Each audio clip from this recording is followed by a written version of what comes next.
solemos hacer, primer culto del mes celebramos la cena del Señor con el pan y con el vino. Hoy únicamente quiero recordar que el próximo sábado, 13 de junio, será la marcha que se llama España, oramos por ti, que es una marcha en la que las iglesias evangélicas de toda España, por diferentes ciudades, pero aquí en Madrid, pues los de Madrid, pues todos oramos juntos por España. Y será una caminata pública que sale de la Plaza Colón a las 6 de la tarde y termina en la Plaza Mayor.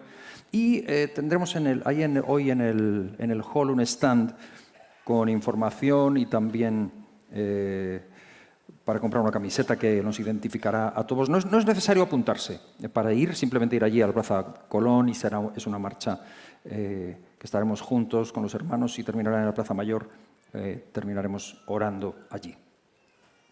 Muy bien, pues básicamente eso es lo que yo tengo de anuncios. Recordar, estamos orando por nuestros hermanos Montenegro, entre otros, muchos. Sé que poco a poco parece que durante esta semana la situación ha mejorado un poquito con Betty, pero seguimos orando al Señor y pidiendo que Él ponga su mano en esta situación tan difícil de cáncer. Aunque ella se encuentra algo mejor físicamente. Así que gracias a todos por las oraciones y vamos a continuar orando por ellos, tanto por Enrique como por Betty. Ambos están algo mejor, gracias al Señor. Amén. Pues vamos a ir, hermanos, hoy a la palabra del Señor. Está siendo una semana muy movida con la visita del Papa León XIV, ¿verdad? Me hizo recordar la primera visita que tuvo el Papa a España, en la que hubo un lema que era totus tuus. ¿Cuántos se acuerdan de eso? Claro, es que fue en el 82. Los que levantan la mano...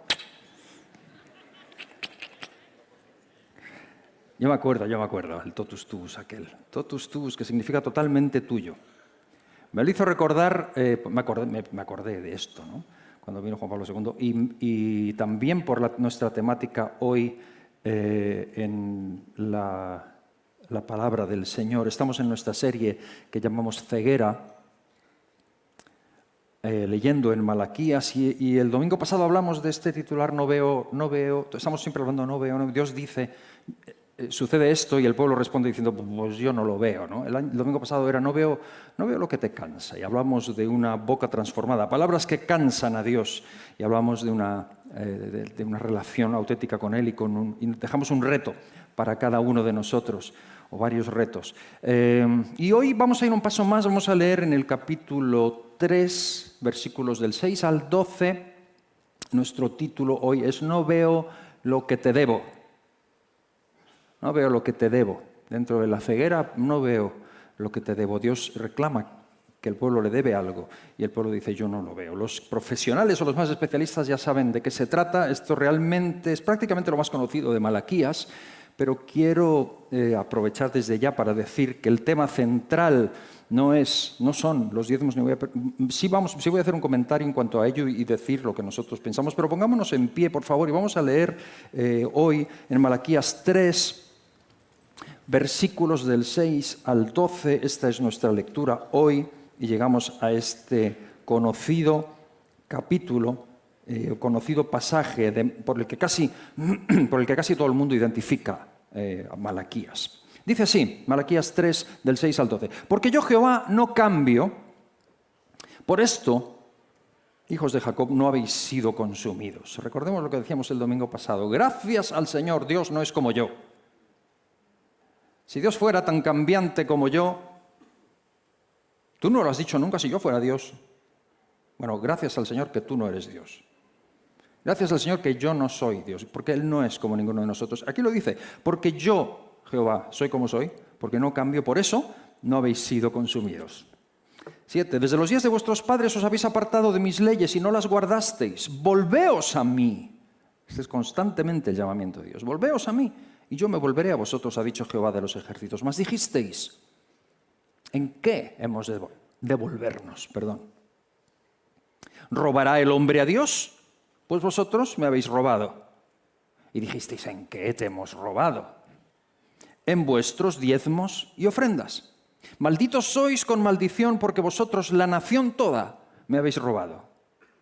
Traed los diezmos al alfolí y haya alimento en mi casa. Y probadme ahora en esto, dice el Señor Jehová de los ejércitos. Si no, os abriré las ventanas de los cielos y derramaré sobre vosotros bendición hasta que sobreabunde.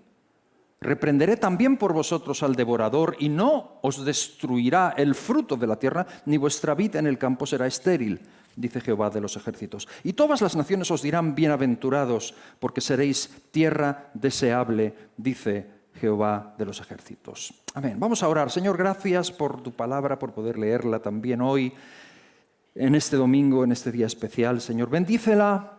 Úngela, Señor, unge mis labios, unge nuestros oídos, ayúdanos a entender, a comprender lo que nos quieres decir y a darte respuesta desde el fondo de nuestro corazón antes de participar de tu mesa. Gracias, Señor, bendice tu palabra en el nombre de Jesús, te lo pido.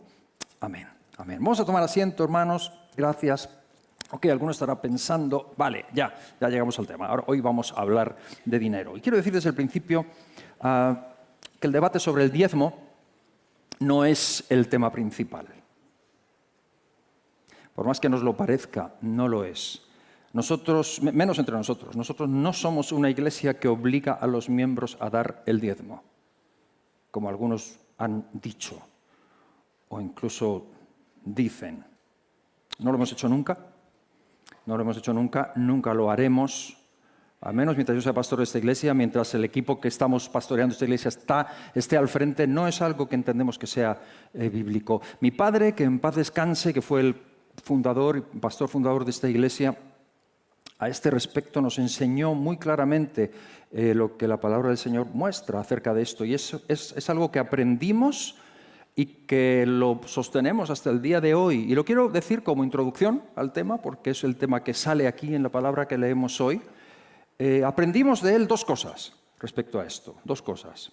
La primera, Dios en el Antiguo Testamento hizo un pacto con Israel, y en Israel, en el Antiguo Testamento, el diezmo no era una ofrenda voluntaria, como podríamos pensar hoy, sino que el diezmo era la forma, el sistema de sostenimiento del culto, del ministerio sacerdotal y de la vida nacional de Israel bajo la ley de Moisés. Y eso estaba contemplado en el marco del pacto que Dios hizo con Israel.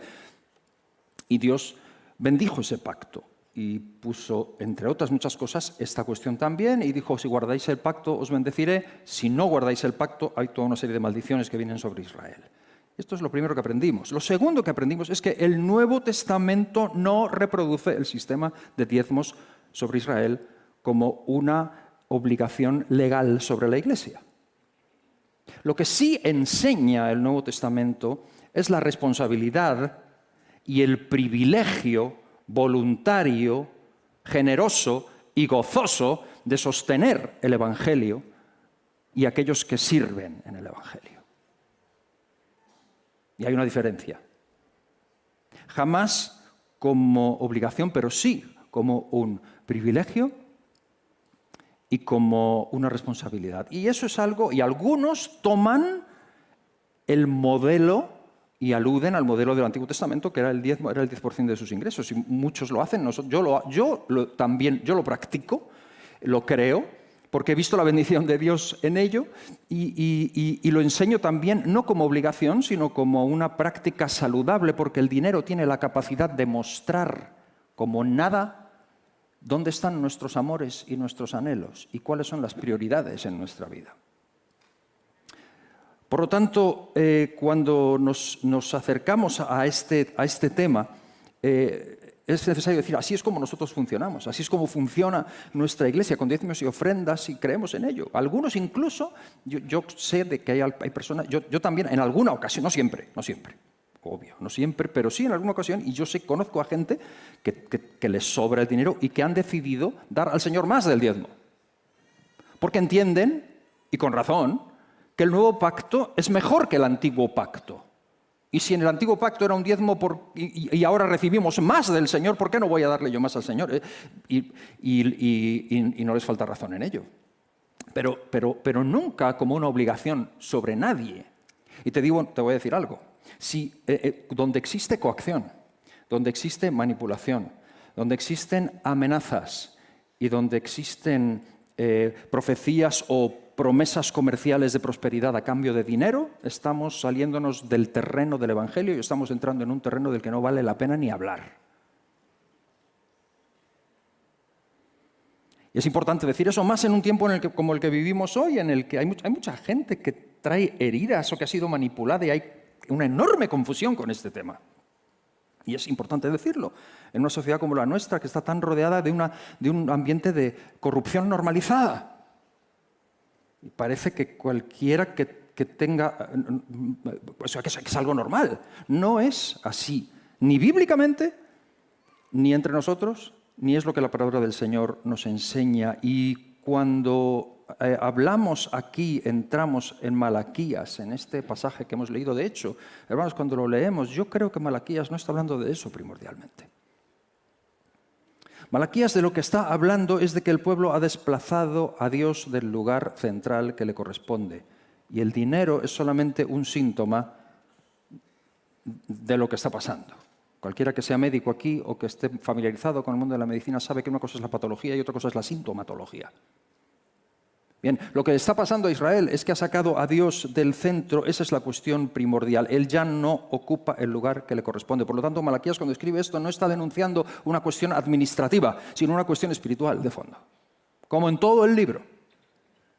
Y llega aquí a mencionar este tema espiritual. El pueblo está revelando, está mostrando con sus decisiones económicas que Dios ya no está en el centro. Eso es lo que está pasando y es lo que Dios está reclamando. Y dice, sois malditos, me estáis robando. ¿Entendemos esto? Y si queremos convertirlo en algo comestible para nosotros, tenemos que entenderlo desde ahí y darnos cuenta. Necesitamos volvernos muy concretos en esto y reconocer que mucho de lo que nosotros hoy llamamos cristianismo contextualizado, Dios lo considera hurto. Necesitamos cuestionarnos esto. ¿Cuánto de lo que nosotros llamamos adaptación, equilibrio, realismo, contextualización, cuánto de esto Dios lo considera que le estamos quitando a Él del centro y que le estamos dando un lugar que no le corresponde? Así que vamos a preguntarnos hoy, ¿qué cosas estoy reteniendo yo en mí que Dios está reclamando que son suyas? Y ahí entran un montón de cosas. Así que hoy, si queremos hacer esto comestible para nosotros, yo quiero que mi meditación y nuestra meditación antes de tomar la cena del Señor hoy va a tener dos partes claramente marcadas. La primera de ellas en la primera parte nos vamos a dedicar a hacer preguntas reflexivas. Toda una serie de preguntas reflexivas. Van a ser 6 preguntas que vamos a hacer y que nos las vamos a hacer. Yo las voy a plantear ahí y nos vamos a hacer estas preguntas. No hace falta que las respondas, ¿vale? Pero háztelas, plantéatelas en tu mente. 6 preguntas reflexivas y después de eso vamos a orar. Y después pasamos a la segunda parte. La segunda parte será simplemente un ejemplo visual a seguir.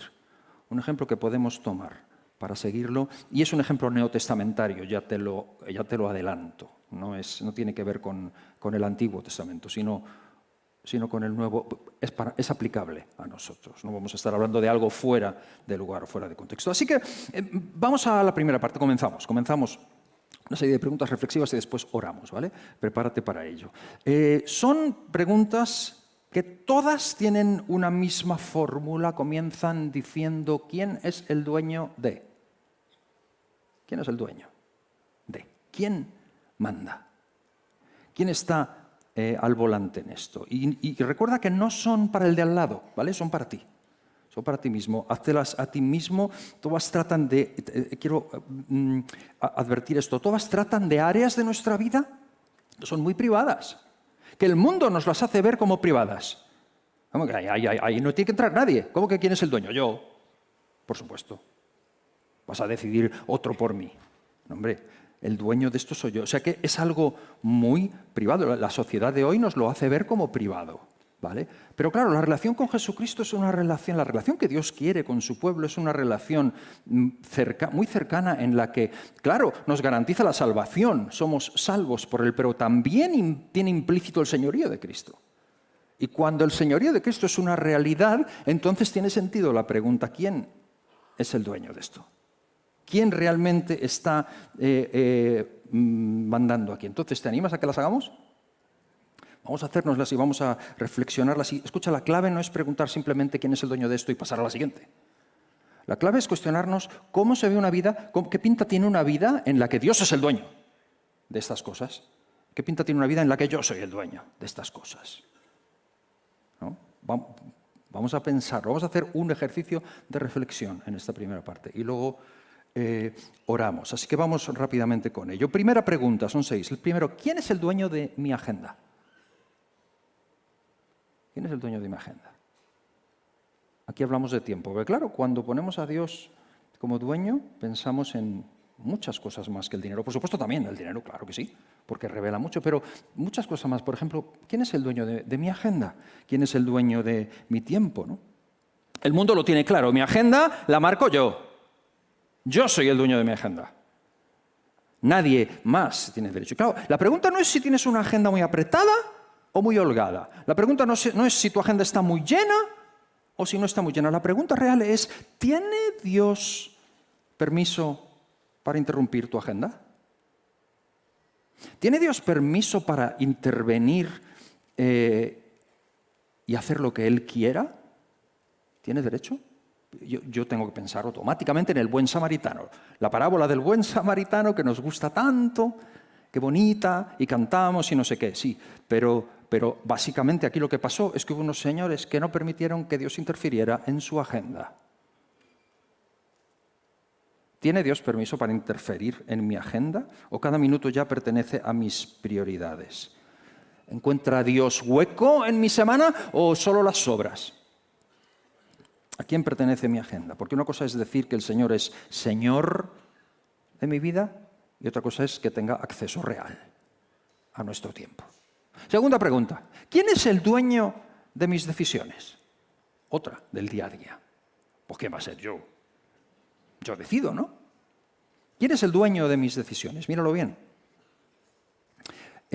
Porque aquí la pregunta no es ¿consulto al Señor? Como Josué, que consultaba o no consultaba. Que la mayoría diríamos, pues sí, yo tengo al Señor en cuenta en mis decisiones, pero la verdadera pregunta es todavía más profunda. La pregunta es, ¿estoy yo dispuesto a obedecer al Señor cuando su voluntad va en contra de lo que yo querría? Ahí es donde duele. ¿Estoy yo dispuesto a dejarle? ¿Qué peso tiene su palabra cuando tomo decisiones? ¿Qué peso tiene su palabra ahí? ¿Es su palabra una opinión más o es su palabra la autoridad final cuando yo tomo las decisiones? Hay decisiones que ya las he tomado y solamente pido al Señor que me las bendiga.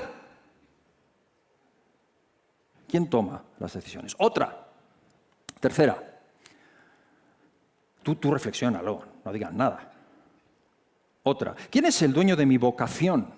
Esto suena muy espiritual, pero no lo es. Porque aquí no estamos hablando de la vocación espiritual, de que si eres pastor, maestro, evangelista, apóstol, profeta, o sea, que si tienes un ministerio, porque el 90 y mucho por cien de los cristianos, como dicen los políticos, la inmensa mayoría, no son pastores.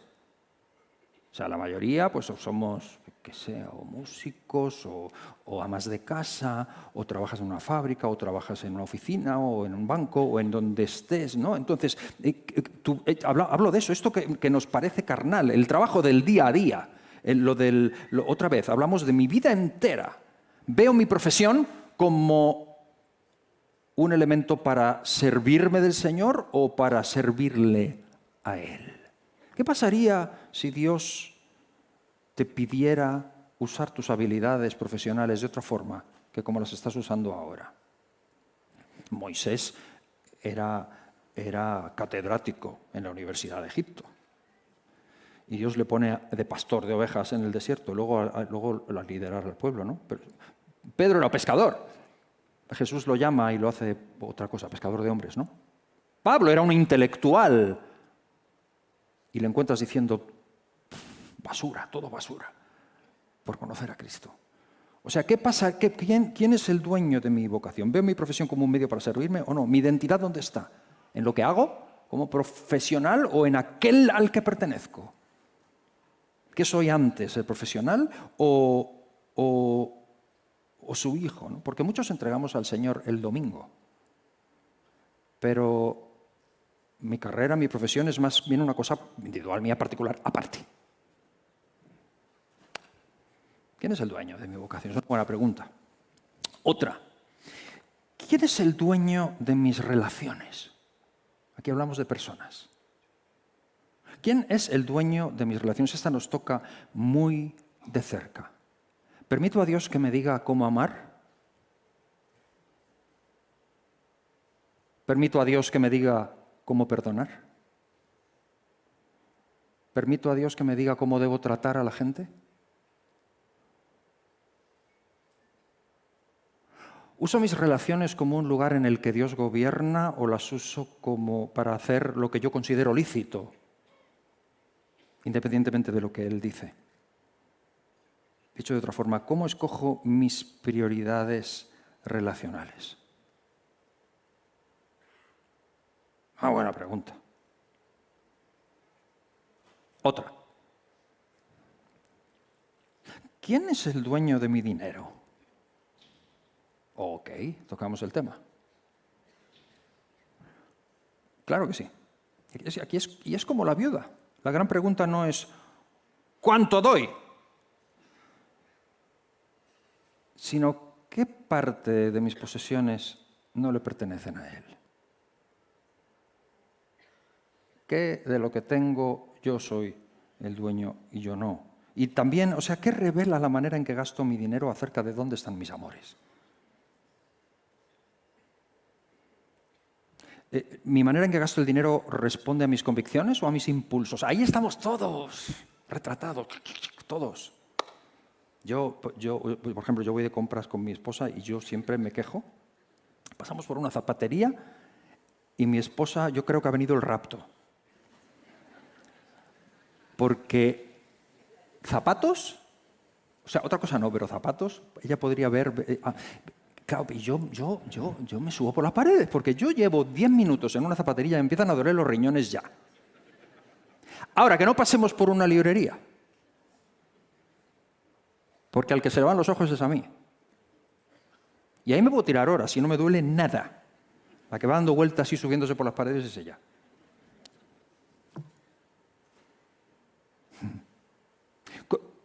¿Quién es el dueño?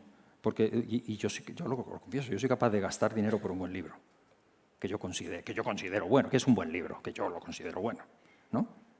Ya, pero es que, oye, este libro... ¿A qué responden mi presupuesto refleja el reino de Dios o solamente mis deseos? ¿Me cuesta más confiar en Dios en el tema de las finanzas que en otras áreas o cómo, no? Lo digo, o sea, estás ahí que te van a dar el préstamo y de pronto el banco te dice que no te da el préstamo que querías tú que te diera porque tus ingresos, por lo que sea, porque el banco considera que no hay garantía y te vienes abajo, ¿o no? Hablaba con un hermano que en Estados Unidos, un latino que vive en Estados Unidos, y decía, americanos, es que de verdad, lo peor que les puede pasar es como que les digan que no tienen crédito. Significa que no les dan, o sea, es como que se vienen a, no tengo crédito. Es como una línea roja que nadie puede pasar socialmente. Es una cosa que deprime. No puedo vivir sin crédito. Y la última. Probablemente la más profunda de todos, aunque no suene así, pero ¿quién es el dueño de mi futuro? ¿Quién es el dueño de mi futuro? Muy importante. ¿Dónde está el fundamento de mi fe y de mi esperanza? ¿Confío a Dios mis planes? ¿O solo espero que los apruebe? ¿Quién es el dueño de mi futuro? ¿Estoy dispuesto yo a aceptar caminos distintos a los que yo había imaginado? ¿Quién es el dueño de mi futuro? ¿En qué descansa mi seguridad? ¿En las previsiones que hago, que soy muy previsor, o en su fidelidad? que no es excusa para ser un pródigo, un derrochador, pero ¿en qué descansa mi seguridad? Porque una cosa es entregar el presente y otra muy distinta es entregar aquello que todavía no vemos, todavía no ha sucedido, y se lo entregas en fe y en esperanza. Entonces nos toca orar. ¿Te parece? ¿Podemos dejar esa diapositiva ahí y orar? Porque, hermanos, la cuestión no es cuánto de mi vida le doy a Dios, sino cuánto de mí sigue siendo mío, exclusivo. Y Dios, si me mira, diría lo que le dice a los israelitas bajo Malaquías: me estás robando, campeón. No estoy en el centro de tu vida. Y hablamos de ceguera. La mayor ceguera no consiste en negarle al Señor algo. La mayor ceguera consiste en normalizar cosas y decir, pues yo no lo veo que te esté robando, no. Y sigo así. Y puedo seguir así, ad aeternam, totus tuus. ¿Oramos? ¿Qué tal si nos ponemos en pie, por favor, y oramos? Y tomémonos unos minutos y hagamos grupos de 6 personas. Ahí donde estamos.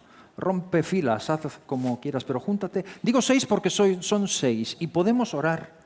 Podemos orar en grupo y que cada persona ore por algo, ¿no? Júntate con personas cerca de ti. Yo sé que las filas quizá lo pueden dificultar, pero no te quedes solo o ponte con la gente de atrás o haz circulitos. Pero vamos a orar.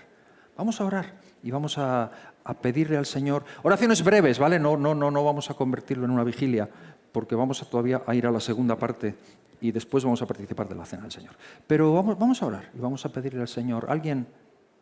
Señor, que el Señor tome el control, el señorío de mi agenda, de mis decisiones, de mi vocación, de mis relaciones, de mi dinero y de mi futuro. Nos tomamos 2-3 minutos para esto, ¿vale? Oraciones breves, ¿vale? Medio minutito y volvemos. O cantamos un corito y volvemos. Amén. Adelante.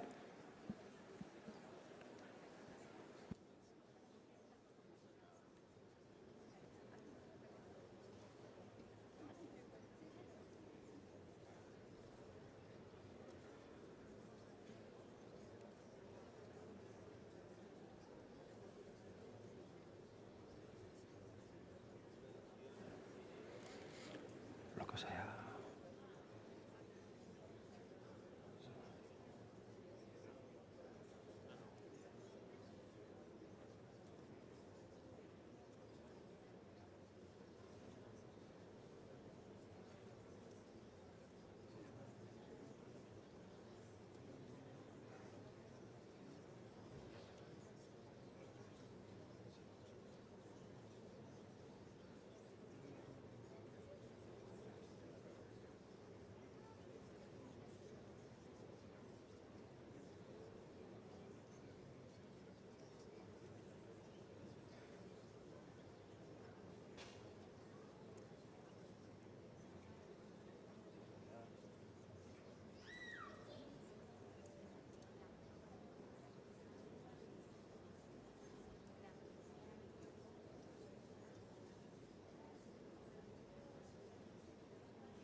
corito. Un coro que a veces se canta en los espejos. Si vivimos, para Él vivimos. Si morimos, para Él morimos. Si vivamos, somos un desafío antiguo. Canta. Y si vivimos, para Él.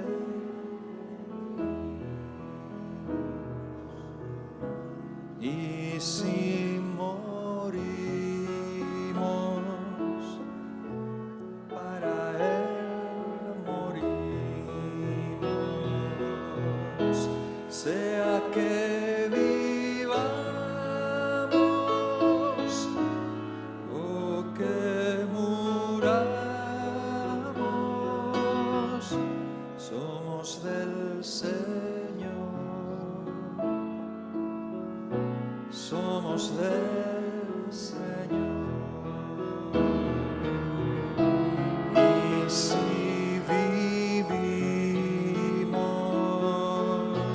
para Él vivimos. Y si morimos, para Él morimos. Sea que vivamos o que muramos, somos del Señor,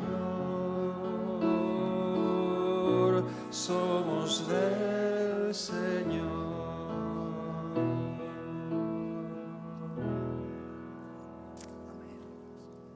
Amén. Vamos a tomar asiento.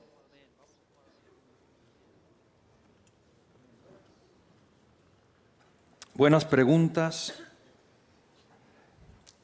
Yo espero que todos nos las hagamos y todos las tengamos en mente y hayamos orado con el corazón. Quizá te tocó orar por algo que no era exactamente lo tuyo, pero ojalá que todos hayamos podido decir amén a todas las oraciones y que todos hayan ido dirigidas a decir, Señor, que tú seas, Señor, de este área de mi vida. Al final es lo que Dios nos está pidiendo.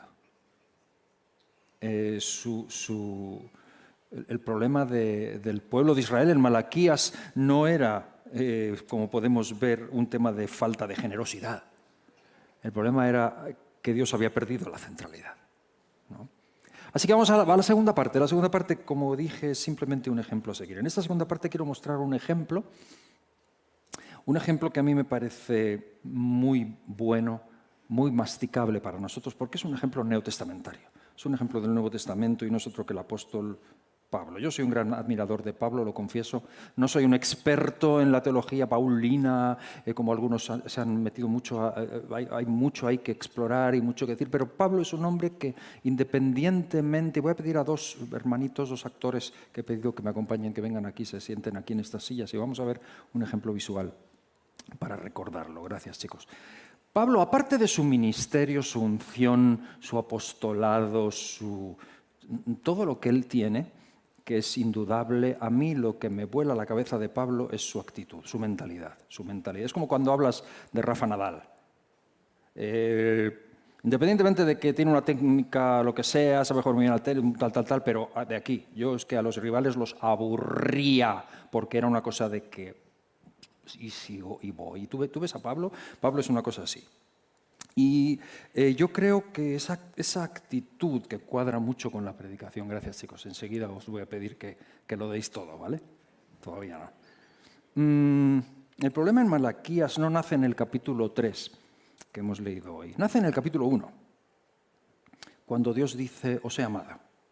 Y ellos dicen, ¿en qué nos has amado? Nace en una actitud de personas que ya han perdido, ya no se consideran amadas por Dios y han perdido el sentido del privilegio, que es como esa película, antiquísima película, El violinista en el tejado, no sé cuántos la habrán visto, esto es todavía más antigua que el Totus Tus. El protagonista, ¿no?, discutiendo con Dios, un judío, dice, si ya sé que somos tu pueblo escogido, si ya lo sé, pero hombre, ¿no podías de vez en cuando escoger a otros? Qué gracioso. Pero tú, o sea, ¿en serio? O sea, tú entiendes lo que estás diciendo, ¿no? Claro, le iba mal. Este es el que cantaba, si yo fuera rico, ¿no? Claro, estaba pensando el hombre en otra cosa. Muy graciosa la película y muy bonita.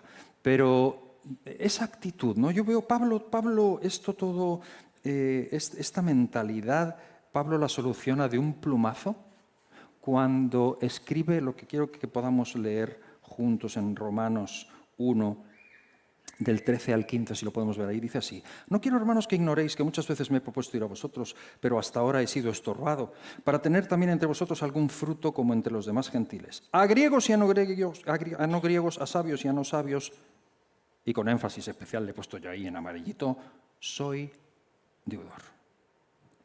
Eso es lo que tiene aquí Pablo metido. Soy deudor. Así que en cuanto a mí, pronto estoy. O sea, me duele las muelas, me duele todo. Pero yo estoy pronto para ir. ¿Por qué? Porque soy deudor. Estoy pronto para ir y predicaros el Evangelio. Esta expresión, soy deudor, como mentalidad, eso es dinamita. Hay una grandísima diferencia entre la actitud de una persona que se siente deudor o la actitud de una persona que se siente que es un crack. ¿O no? Aquí están. Tú dime quién es el crack y quién es el deudor aquí. O sea, fíjate un poquito, para empezar, ¿no? En la postura de cada uno. Fíjate en las manos de cada uno, ¿no? Ella, ahí entrelazadas, echada para adelante, jarras, ¿no? Son buenos. La mirada, ¿no? Ella me está mirando, está fija, está atenta al predicador o a la audiencia. Está como que sabe que está aquí, pero como que es un privilegio. Este está pensando que le estamos haciendo perder el tiempo, básicamente. Pero, o sea, sin que ellos digan nada, porque no tienen guión para hablar. Pero en la actitud, si tuviéramos que poner una frase sobre cada uno de ellos, la frase de ella es, no me puedo creer que esté aquí. Wow. La frase de él es, a ver cuándo me toca a mí porque soy de los buenos. A ver cuándo, porque vamos, me están aquí haciendo perder tiempo. Nosotros no nos damos cuenta. Pablo tiene una actitud en todo lo que hace. Y tú no te das cuenta, pero en todo lo que haces tienes una actitud que se te ve. ¿Tú sabes que una persona orgullosa no hace falta que vaya diciendo, soy orgulloso? Ya te hemos visto, cariño. Ya lo sabemos todos. Una persona que le importan más los demás que él mismo, no hace falta que diga, es que a mí me importan la gente bastante. Te estamos viendo. ¿Sí o no? Hay cosas que solamente las decimos. Gracias, chicos, os estoy haciendo ahora sí perder el tiempo. Gracias. Vamos a daros un aplauso que yo creo que ni han ensayado. Gracias, Marta. Pero me interesaba que nos quedáramos un poquito con la imagen, porque creo que exactamente ahí está la diferencia entre el legalismo y el evangelio. El legalismo siempre está preguntando, ¿cuánto tengo que darle al Señor? El evangelio siempre está preguntando, ¿cómo puedo vivir yo como si algo todavía no fuera de Él? ¿Cómo puedo vivir sin darle todo? Y es diferente, y ahí es. O sea, por eso es que la intención hoy, o sea, la cuestión no es, tengo que reorganizar mi vida, tengo que hacer las cosas de otra forma, tengo que reorganizar mis prioridades. Yo no quiero llevarte a ese punto de cuánto debo dar, sino cómo podría yo vivir sin tener claro que le debo todo a Dios. Es una actitud de vida. Así que simplemente ese ejemplo. Otro texto, porque es también de Pablo, 1 Corintios 6. Fíjate, esto es que se refleja en él, lo he puesto en amarillo también. ¿O ignoráis que vuestro cuerpo es el templo del Espíritu Santo? Algunos piensan que esto es como que es que hay una norma, es que esto se puede, esto no se puede, mi cuerpo no sé qué. Yo pienso en un querido hermano que abandonó esta iglesia porque decía que obligábamos a dar los diezmos. Por más que se lo explicamos, dejó la iglesia convencidísimo de que aquí se manipula y se obliga a la gente a dar el diezmo para tener el coche de Lamine Yamal que tengo ahí abajo. Supongo. Claro, es que y hay gente que viene herida y viene con manipulación o que traen heridas. Y entonces, en cuanto tocas el tema, en cuanto dices la ofrenda, pues ya se ponen nerviosos. Pero eso es en cualquier área de la vida. Cualquier persona que ha sufrido abuso. Cuando tú ves a una persona que reacciona raro, seguro que le ha pasado algo. Te lo digo. No lo juzgues tan rápido, le ha pasado algo. Y ahora es difícil tratar a veces. Pero fíjate lo que dice Pablo. ¿Ignoráis que vuestro cuerpo es templo del Espíritu Santo? ¿Qué significa esto? El cual está en vosotros, el cual tenéis de Dios y que no sois vuestros. Punto. Esa es la mentalidad de Pablo. No sois vuestros. ¿Tienes tú esa mentalidad? ¿Tengo yo esa mentalidad? ¿Quién es el dueño? Porque habéis sido comprados por precio. Glorificad pues a Dios en vuestro cuerpo y en vuestro espíritu, los cuales son de Dios. O sea, fíjate que Pablo no dice, tenéis que dar más. Dice, no sois vuestros. Si vivimos, para Él vivimos. Si morimos, para Él morimos. Ya que muramos o que vivamos, somos del Señor. Así que volviendo a Malaquías, la pregunta no es cuánto dinero tendría yo que darle al Señor, cuánto dinero ocupa, sino cuánto espacio en mi vida todavía no le pertenece a Él. Esa es la gran pregunta que deberíamos estarnos haciendo. Y claro, eso incluye toda esa lista que veíamos antes. Tiempo, agenda, sueños, relaciones, vocación, futuro y efectivamente también dinero. Claro. Entonces llegamos nosotros y le decimos, pues es que yo no veo lo que te debo. No veo lo que te debo. Y tenemos un conflicto. Tenemos un problema que se llama ceguera. Porque debería ser, no puedo pagar jamás la deuda que tengo con Cristo. Por más que diera, por más vidas que viviera, no puedo pagar lo que Él hizo por mí, de modo que ya no quiero vivir de esta forma, quiero vivir para Él. Y eso no es ley, eso es agradecimiento. Eso es compromiso con el Señor por lo que Él nos dio. Eso es adoración. Así que, ¿qué le debo al Señor? La respuesta es todo. Le debo todo, si Él es todo en mi vida. No en el sentido legalista de una deuda imposible de saldar, sino en el sentido de que lo hemos recibido absolutamente todo. Y esa es la pregunta. ¿He olvidado quién me rescató y quién me dio absolutamente todo? Quiero terminar con una ilustración. Una ilustración para el final, porque hemos hablado de Malaquías, de cómo a veces nos cuesta esto, ¿no? El control. Pero Pablo, ¿no? Pero quiero acabar con esta ilustración. Quiero que pienses en un jarrón, no un jarrón de exposición, un jarrón viejo, un jarrón tirado en la parte trasera de un jardín, que cualquiera que pase, si no lo ve, lo pisa y es para tirarlo. Pero tenemos la suerte de que el dueño del jardín es un artista, no soy yo. Es un artista que pasa por allí poniendo orden y lo recoge y decide restaurarlo, decide usarlo, decide hacer algo útil con él, lo limpia con infinita precisión y hace eso que ves ahí, que es una cosa que aprendí de uno de nuestros colaboradores, que es la técnica kintsugi, se llama, creo, que consiste en no deshacerla o hacer otra, sino todas las grietas del jarrón, sellarlas con oro puro y hacer una obra de arte.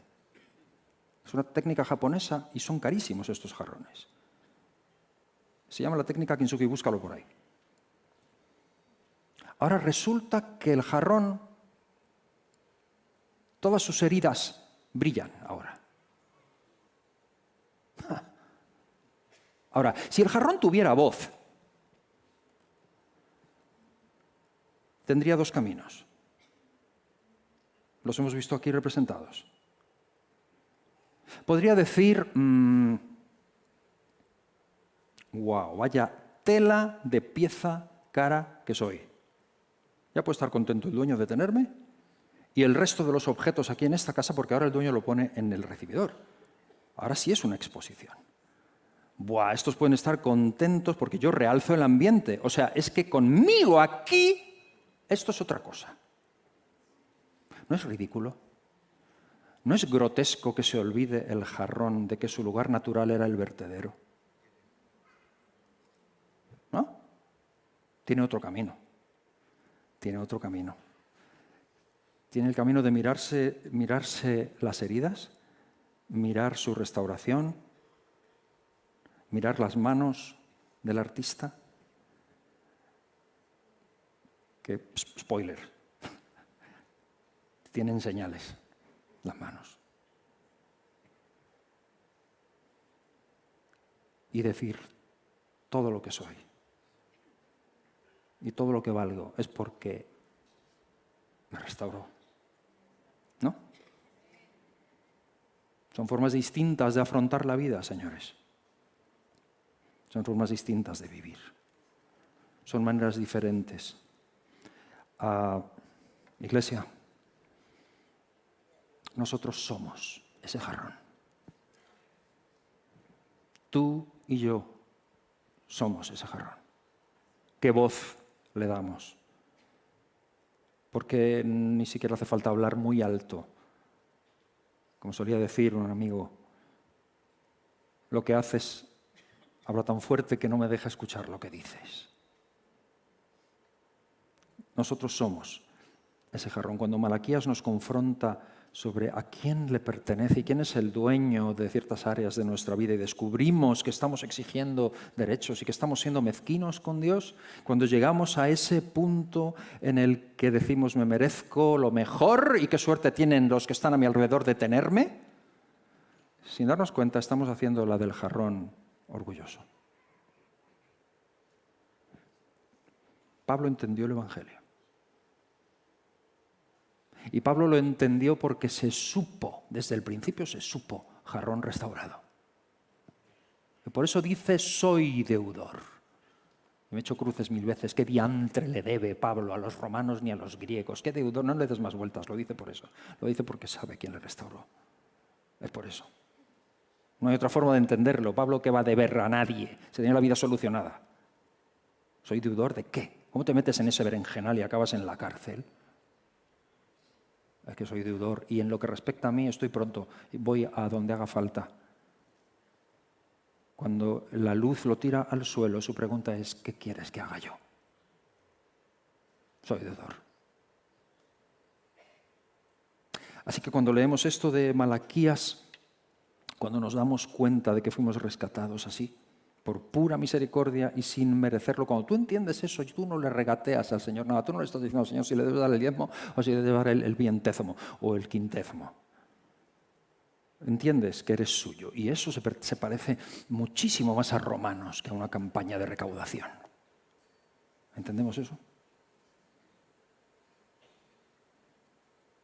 Y ahora vamos a participar del pan y del vino. Para recordar a alguien que lo dio todo por nosotros. Vamos a recordar al que hizo el kintsugi con nosotros. Y selló nuestras heridas con oro. Su sangre preciosa. Nos lavó, nos selló. Y es imperioso venir a Él. Venir con nuestra vida delante de Él con esa pregunta, todas esas preguntas. ¿Qué área de mi vida no te pertenece, Señor, todavía?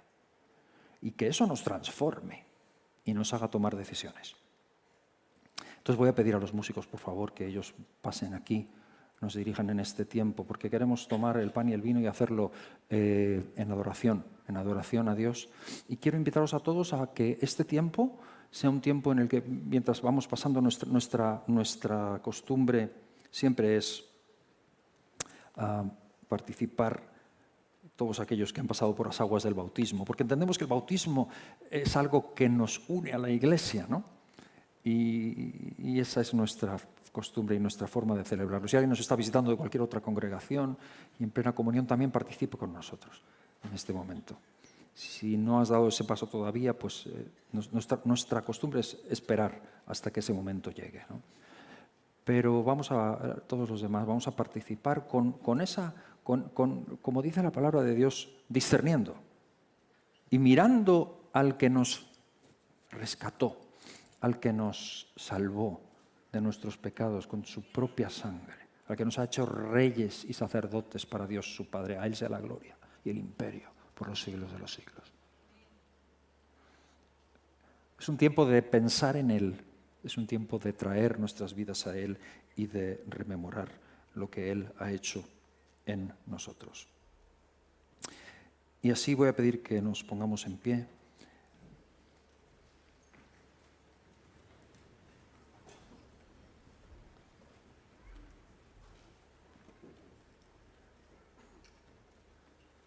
Y leo lo que el apóstol Pablo precisamente escribe respecto a la cena del Señor, enseñando a los corintios, en 1 Corintios 11, versículo 23. Dice, yo recibí del Señor lo que también os he enseñado, que el Señor Jesús, la noche que fue entregado, tomó pan y habiendo dado gracias, lo partió y dijo, tomad, comed, este es mi cuerpo que por vosotros es partido. Haced esto en memoria